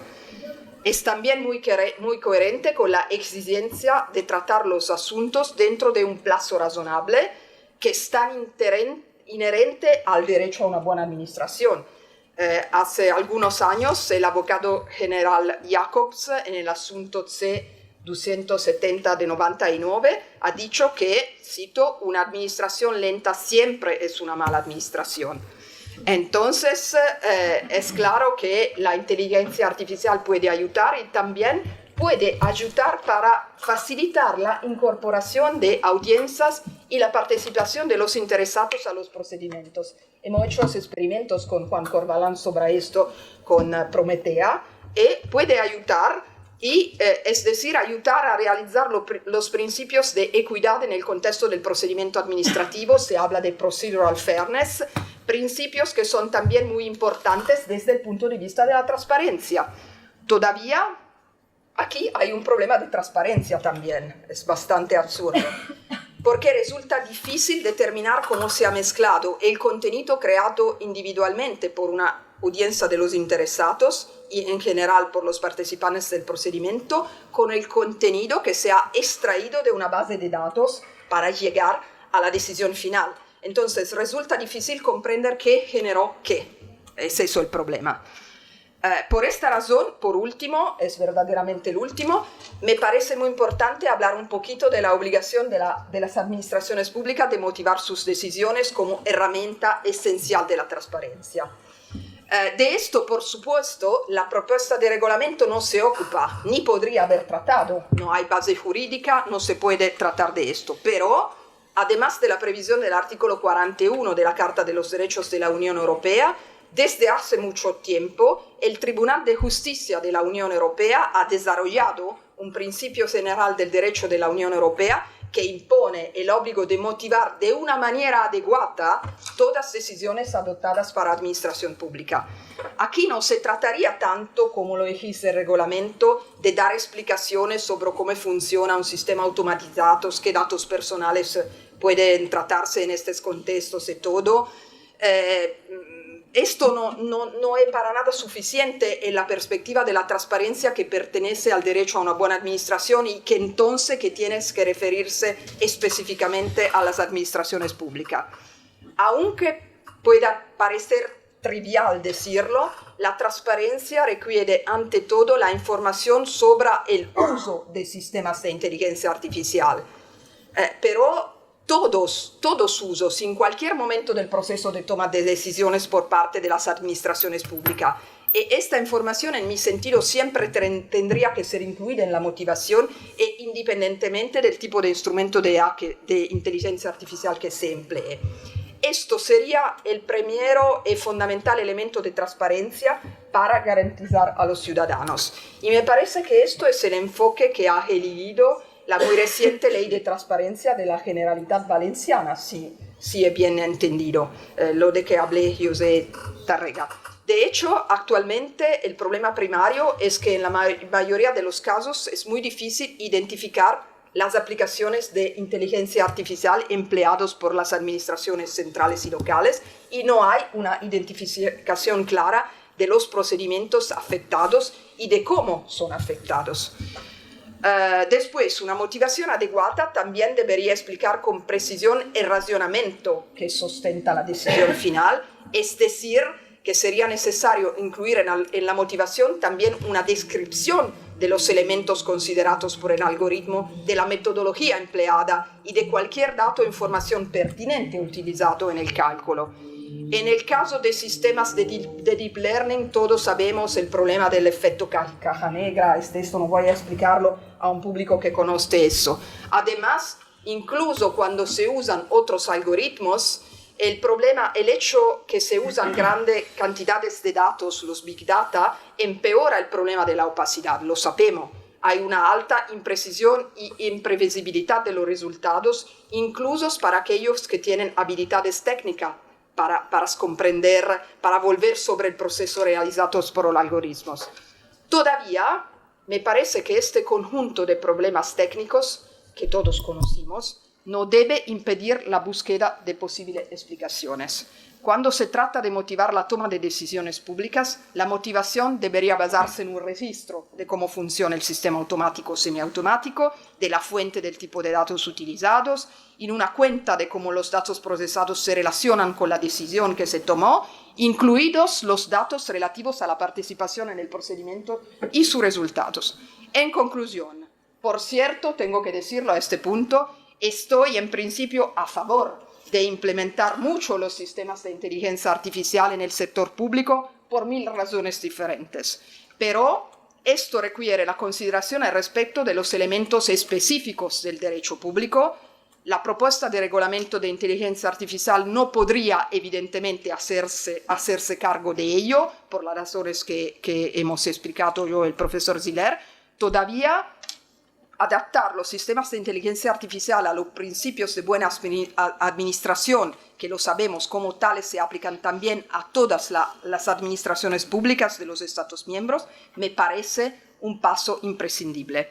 Sí, como profesores de derecho administrativo y termino, podemos ayudar para hacer esto, creo que podemos contribuir de una manera decisiva a que el uso de sistemas de inteligencia artificial en el derecho público mejore la calidad de la toma de decisiones públicas y brinde a los agentes humanos más oportunidades para usar su inteligencia natural, mejorando así la inteligencia general de la administración pública. No me parece un resultado insignificante. Muchas gracias.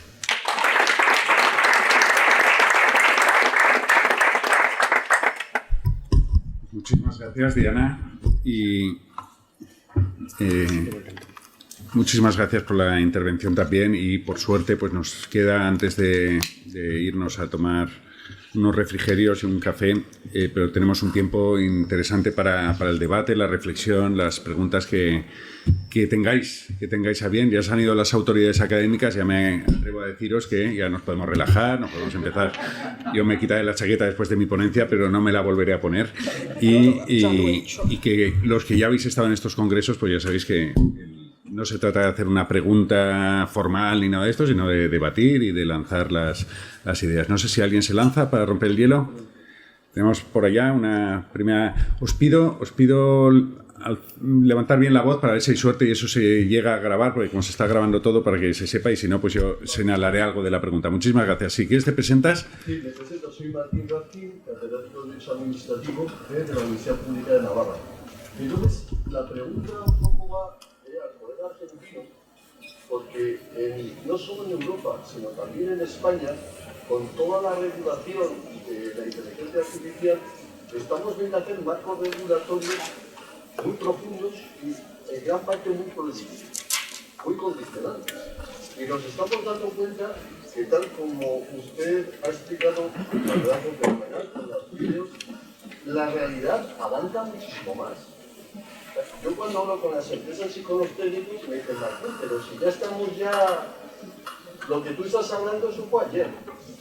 Entonces, mi pregunta es un poquito, cuestión, desde Argentina, ¿qué consejo o qué idea, así un poquito con todo ese marco que tan bien has expuesto, nos podrías dar para ese afán tan regulatorio que tenemos aquí? Muchísimas gracias. Básicamente, esta era, por si nadie se lanzaba, pues una primera pregunta que tenía general era si nos estamos pegando un tiro en el pie en la Unión Europea con esta regulación, pero básicamente Martín ha preguntado, especialmente dirigido a Juan, pues que si, dado el avance vertiginoso de estas tecnologías, pues si le estamos haciendo una regulación para ayer y no para mañana. Muchas gracias.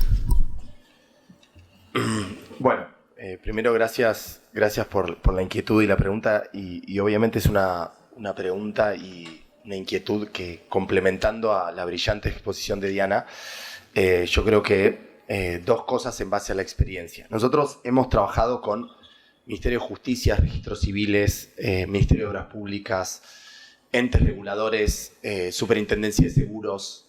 Estoy mapeando toda la administración pública que hemos mapeado, y yo fui director de 3 ministerios, ¿sí? Ministerio de Salud, Ministerio de Desarrollo Social y Defensa del Consumidor en Argentina. Con lo cual, digamos, conozco lo que significa ser funcionario público y desarrollar gestión pública.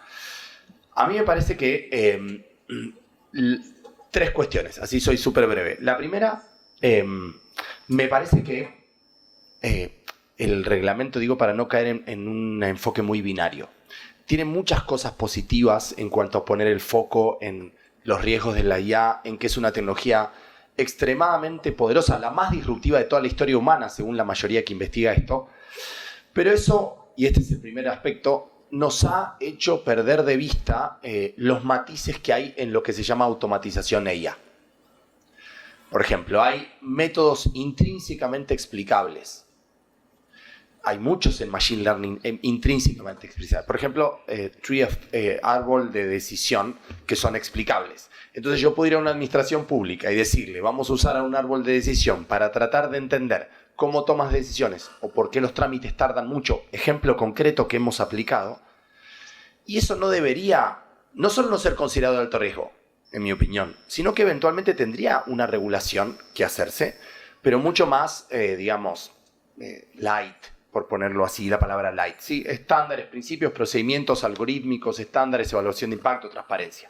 Con lo cual yo creo que en esta primera dimensión habría, y esto sí es una tarea, nosotros en el laboratorio la hacemos, pero habría que hacerla a gran escala, que es identificar usos, lo hablamos con el director de Gobierno Digital de Naciones Unidas, Vincenzo Aquaro, en un trabajo que estamos haciendo en conjunto con Naciones Unidas, que es identificar usos de impacto no tan significativo, no de machine learning interpretable y explicable en mayor medida, y que son usos muy transversales, en donde no hay un conflicto a priori con lo que podríamos llamar prohibido alto riesgo. ¿Por qué digo esto? Porque si hacemos una nomenclatura común que sirva a muchos países, no vamos a andar discutiendo el sexo de los ángeles, perdón la expresión. Ya un montón de tareas y de procesos podrían estar excluidos prima facie. Eso sería lo primero. Lo segundo es, bajo el lema que recién hablamos con él, que estaba criminología, por lo que me contó, y ahora se puso a programar. Hizo una maestría, igual que yo, que hicimos una maestría de IA. Segunda dimensión sería no matar. Hay una versión mucho más light del dicho, es no tomarse un avión para ir a la esquina o no matar moscas a cañonazos. Digamos, son dos dichos. En uno se protegen más los seres sintientes, en el dicho de no tomarse un avión para ir a la esquina. Ese me parece más amable con los seres sintientes. Entonces yo creo que hay un montón de tareas semiautomatizables que no implican sustitución y que está lleno de tareas semiautomatizables que tampoco implican machine learning. Y ahí hay otro punto, una segunda dimensión. Y en una tercera dimensión, y pongo un ejemplo en la Fiscalía de la Ciudad. En la Fiscalía de la Ciudad entran todos los delitos de sexting, grooming, todos los ciberdelitos vinculados a la explotación sexual infantil, etc. Para que entendamos la dimensión de lo que estamos hablando. Google y Meta, entre otros, tienen algoritmos de detección de posibles violación a... Se piensa que hay humanos detrás de esa revisión. Posible que haya humanos. Con lo cual, la alerta sobre un posible delito de explotación sexual infantil hoy no proviene de un humano. Empecemos por ahí. Segundo, cuando entra una fiscalía, estamos hablando de miles de millones de datos que hay un equipo de 20 humanos, 30 humanos, 40 humanos, no importa dónde sea, en Londres, en cualquier lado. No hay forma humana de hacer una revisión de esos posibles delitos. Con lo cual, si no entendemos que hay parcelas de los gobiernos, como decía Diana, en donde no solo no va a poder ser el humano, sino que el humano no va a haber forma de que lo haga sin la IA. No va a haber forma. Entonces no podemos decir, como es de alto riesgo, entonces no lo hago. Porque entonces tenemos el 98%, le pusimos un número a esto, el 98% de los delitos no hay forma de verlos humanamente. Que entran, no estamos hablando de delitos light, estamos hablando de sexting, de abuso sexual infantil, estamos hablando de los peores delitos de la humanidad. Solo quería decir que en esta tercera dimensión deberíamos ver cómo abordamos problemas que no están resueltos, ¿sí? Que no están resueltos y que no hay forma de resolverlos sin la IA, Deep Learning, y ver cómo no podemos ahí salir con una regulación muy prohibitiva aunque estemos en derecho penal, para poner una excepción al famoso caso Compass, que es el clásico que ya hasta aburre de cómo los americanos hacen predicción en materia de reincidencia. Muchísimas gracias. ¿Tenemos alguna reflexión? Ya tenemos a Andrés, que lo había pedido antes. Y bueno, ya si hay tiempo, pues introduciré yo algún comentario. Andrés, no sé si a lo mejor te puedes acercar al micrófono para que, por si se ha de quedar grabado, ya que estás a mano. Gracias. Es una pregunta muy, muy rápida para la profesora Galetti. A partir de lo que has comentado, veo que no te gusta el modelo alemán en el que se excluye el uso de inteligencia artificial para la adopción de decisiones discrecionales. Que, sí, por eso. Pero mi pregunta es, más allá de que no estés a favor, ¿crees que es sostenible esta obcecación alemana con eso? Porque aquí en España tenemos colegas, muchos, que por el típico, en valenciano decimos enmirallament, ¿no? Que miras a alguien y te encanta, ¿no? Hacia la Alemania.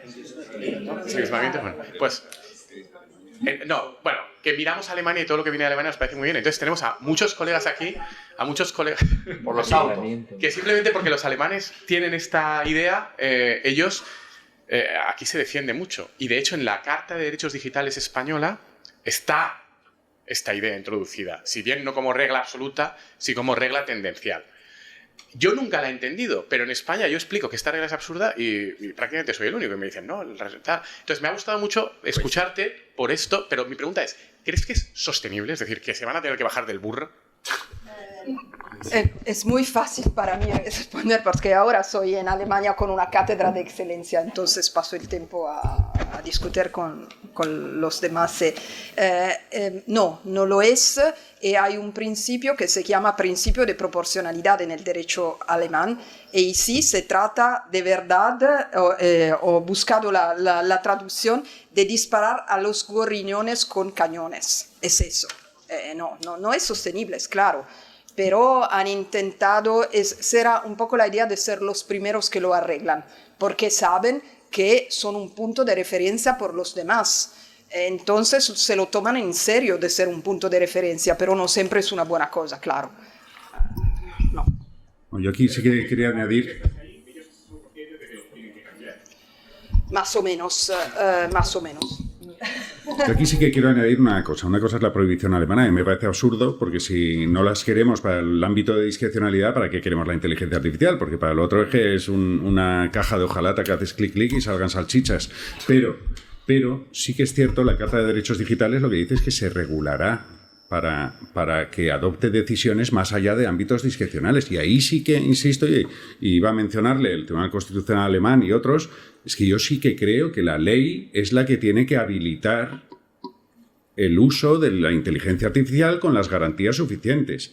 De hecho, este año hemos tenido una sentencia del Tribunal Constitucional alemán muy quisquillosa, pero yo creo que razonable, en el que es la ley la que tiene que determinar bajo qué parámetros, con qué datos, etcétera. Y ahí es donde está el derecho y donde tiene que entrar. Es decir, decisiones discrecionales sí, pero con cobertura legal y garantías. Eso es lo que quería señalar. No sé ¿Puedo sí, claro. Una pequeña cosa, porque hay un debate también en Italia, y me ocupé de esto. En Italia hay dos, ¿cómo se dice? Dos partes, dos opiniones diferentes. La una, que es un poco la mía, no estoy tan de acuerdo. Pienso que esto pertenece un poco a la autonomía organizacional de las administraciones públicas, es decir, es una herramienta que las administraciones públicas utilizan. Entonces, claro que se aplican todas las reglas y los principios del derecho público, como lo he dicho, pero no veo cómo se puede establecer en una ley específica cuándo se puede utilizar y cuándo no, porque el problema principal para mí, hemos intentado hacer una investigación en Italia para ver el problema de tomar los casos prácticos. ¿Dónde los utilizan hoy las administraciones públicas estos algoritmos de inteligencia artificial? Todos, simple, no simple, etc. Y el problema fue que las administraciones públicas te digan oficialmente que no lo utilizan.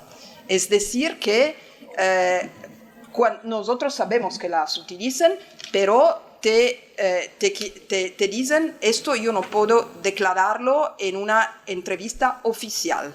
Es decir, que tienen miedo que mañana hay una ley que los empiece de utilizar eso. Entonces me parece que sea de nuevo un poco más de decir tenemos que indicar cuándo podéis utilizarla, cómo y porque ya tenemos todas las reglas de derechos públicos. Claro, es más difícil de hacer el esfuerzo de intentar de comprender cuándo tenemos que aplicar garantías que ya tenemos. Pero vamos a hablarlo. Pero creo que la idea de una ley que resuelve el problema no tiene tan sentido. Una cosa para complementar, porque mi tesis doctoral fue de discrecionalidad. Así que, digo porque me hizo acordar a lo que estudié. ¿Se acuerdan que el control judicial de la discrecionalidad estaba prohibido por norma? En el siglo XIX, el control de la discrecionalidad estaba vedado por norma. ¡Qué paradoja! Ahora vedamos el ejercicio de la discrecionalidad por parte de la IA.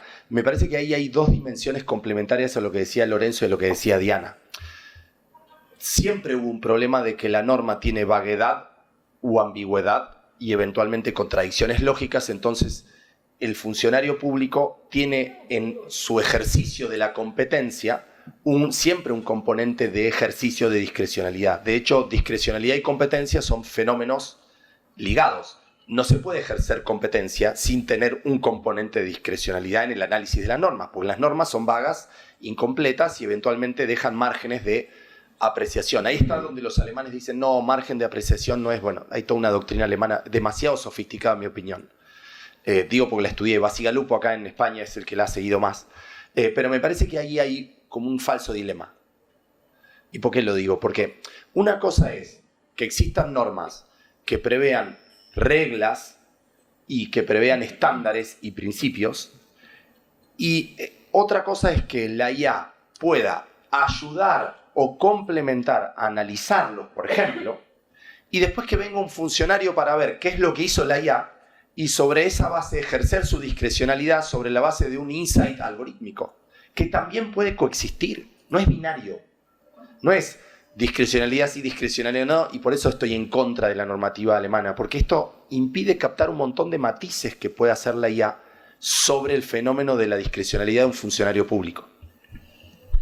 Bueno, muchísimas gracias. Tenemos para una pregunta muy corta y para una respuesta muy corta, y yo sí que adelanto que uno de los temas que me ha llamado más la atención es la negación sobre la posibilidad de regulación por el reglamento, especialmente para el ámbito administrativo, pero no solo respecto de los usuarios, porque los usuarios es una parte muy importante del futuro reglamento de inteligencia artificial. Y advierto, los usuarios no somos los afectados, son las empresas o las administraciones que utilizan. Entonces ahí sí que quizás, si hay tiempo, sí que me gustaría, pero había una mano antes levantada. Pido pregunta corta para respuesta corta. Gracias y nos bajaremos enseguida. Muy rápido. Menos cabo de ser al principio que se ha dicho de la conferencia liberal o algo así. Que había gente que no quería regular. Yo no es que no quiera regular, de hecho soy becario predoctoral en la URB. Mi tesis doctoral va sobre la posible personalidad jurídica de los robots, que algunas de estas cosas me interesan mucho. Pero luego cuando veo por dónde parece que van los tiros, es una expresión muy coloquial, me encuentro parece que entre dos caminos.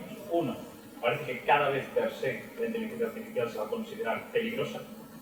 Siempre que hablas con cualquier persona, parece vamos a morir todos, etcétera, etcétera.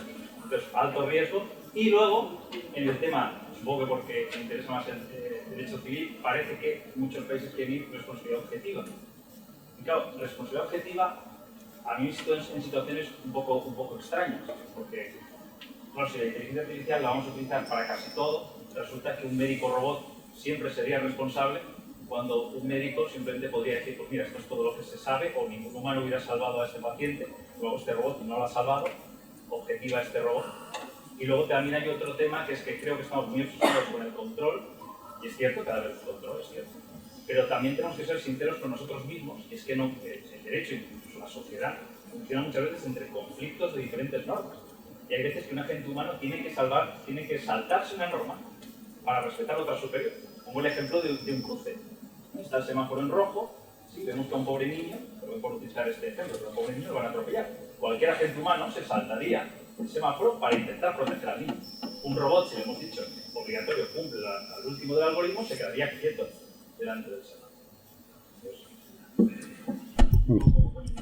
Muchísimas gracias. Igual, muchísimas gracias por la reflexión, pero quizá no hace falta un comentario porque nos quedaríamos sin café, porque además el tema de responsabilidad, como somos de derecho público, nos interesa un poquito menos y sería para otro congreso completo. Pero sí que no sé si, Jacques, a lo mejor quieres hacer una referencia sobre los usuarios y la competencia de la Unión. Sí, es un punto que no es fácil. Mi premisa es que en un proceso de preparación de un acto como la ley, que no es una ley, es un reglamento, pero no importa, los juristas en la comisión son pocos. Es decir, es un trabajo que se hace a nivel de las direcciones generales que trabajan con comités, con especialistas, espero muchos ingenieros que explican qué es la inteligencia artificial, pero hay pocos juristas que han un conocimiento muy preciso de los límites de él que puede hacer la Unión Europea. estos juristas inician a examinar el texto solo a la fin, cuando hay ya un borrador y que la comisión va a decidir si va a presentar este proyecto al Parlamento y al Consejo. Y cuando se lee el proyecto de reglamento, se ve muy bien, en los considerandos hay todo. Todo el que se puede decir sobre inteligencia artificial, los miedos, las esperanzas, y después cuando se va en el texto preciso se ve que claramente los juristas han también decidido, hola, no es que se puede hacer esto y esto.